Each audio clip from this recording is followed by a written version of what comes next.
Sherif, welcome to Egypt. Thanks. It's very good to see you after a very, very long time, especially after the 2 years of COVID crisis. So Absolutely. thank you for being with us today in our EOG talks, our EOG executive talks. And we're here mainly taking the chance, you visiting the Egypt Petroleum Show, and ask you a couple of questions with regards to your ESG strategy as NESR. So if you allow me, I would like to start by, can you please tell us why is ESG becoming a very important component in the oil and gas sector in general? And we can see that it is a very vital component in NESR's also strategy. Absolutely. Thanks, Mohammed. Thanks for having me, and it's a real pleasure to be here. And obviously, ESG is a fundamental, I would say, building blocks in the company since its start. So the company actually was formed on what I call the S part of the story, which is the social aspects. So how can you make the national champion of the region, investing in the region and being part of that ecosystem in the entire region in Egypt and in the Middle East. The part that is extremely important that became crucial in the industry is the E part. I think the G is very well done in the majority, the governance of the companies. Obviously, us being public listed, we already comply with all the governance aspects and the diversity, etc. But I think what is important on the E part, which is the climate change, and that is what is taking the big talks in the industry today. True. And our big part of it that you define it into two separate topics. One part is the internal part, which is your ESG compliant and the ESG reporting, and how you can get to be like on the index like an MSCI or Sustainalytics, etc. And the other part, what is your contribution as service sector, as in the E&P sector, to the whole climate change. And I think that is the big part today, where the industry has to play a much stronger role and has to be perceived by the public to make a difference in going forward.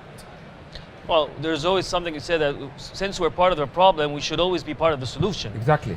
Which is very important. So do you see the industry could play a vital role within this regards in COP27 that is going to be hosted here in Egypt?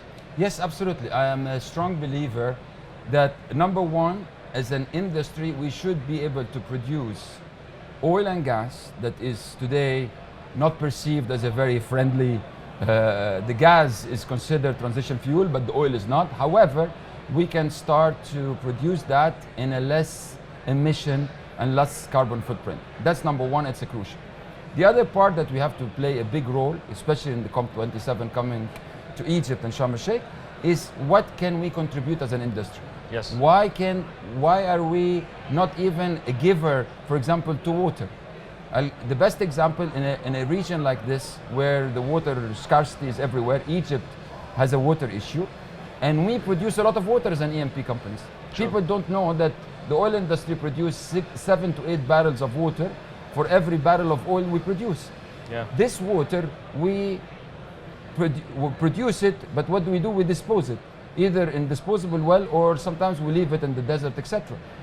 There is today a technology to clean that water, give it, for example, like we have the fantastic project Reef al-Masri, right? Yes.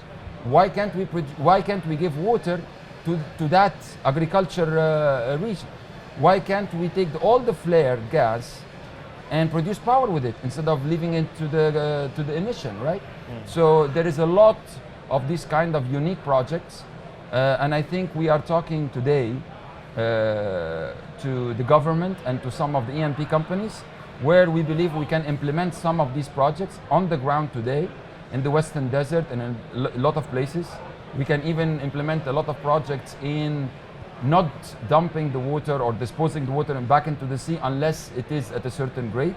And all the technology today exists, and it takes a will to make this happen. It's a very interesting idea, though, but the point of why are we disposing all this water that we produce when actually, yes, our people, our social environment can also deal with it and work with it. So that's an excellent, I think, can this be implemented in 9 months before COP27? Can this be a real story Egypt can represent in COP27 as an industry? I think yes. I think the answer is yes. It will take obviously a lot of agreement with the players and the government, but I think it is, and I think Egypt could be the leader in the world to show a project like this that nobody else did. And yes, we can. And you know, in addition to that, by the way, we do not need to use the water from RO plants to our industry.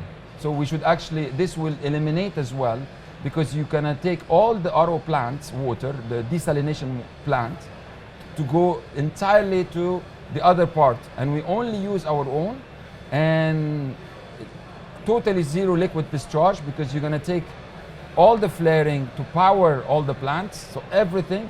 And you know, on top of that, we can actually produce salt from the water that we get out, and we can clean it and give it to the industry with the different grades, all the way from industrial grade to salt that you can eat with, all the way to the medical grade. So all Excellent. this can be unique, and I think it will be fantastic for COP27. Definitely, definitely. Well, we will look forward in following up with you on that and see where NESR is going to reach to that point, Okay. hopefully.